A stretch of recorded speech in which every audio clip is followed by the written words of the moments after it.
السلام عليكم. وعليكم السلام ورحمة الله وبركاته. والله يا مولانا ليا سؤالين محيريني. واحد. اختي توفت الله يرحمها. وتركت 3 اولاد. طيب. وادتني 700 جنيه امانه. امانه. قالت لي تحطيها في دفاتر للولاد. تحطها في دفاتر للولاد. اعملي. اعملي. يعني انا ضربت الفلوس دي على الطفل اللي كانت سايباه.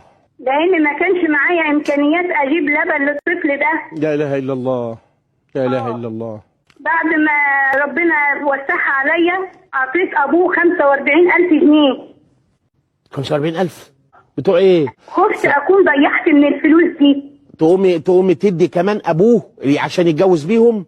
لا حضرتك انا كنت خايفه من عذاب ربنا. اللي يخاف من عذاب ربنا يوم يعصي ربنا. انت كده عصيت ربنا يا شاب. شوف الحل يا اختي. الحقي بقى ال 45,000 من جوز اختك ده. معرفش انت اديتهم هو خدهم يا زينب؟ عشان اربي الاولاد. زينب يا زينب. نعم. يا زينب. نعم. هو خدهم وقبضهم؟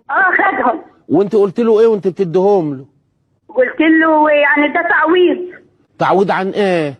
عن ال 700 جنيه. وهو ما هرش وقال الحمد لله على المجانين؟ لا ما قالش كده. قالها في نفسه. قال لا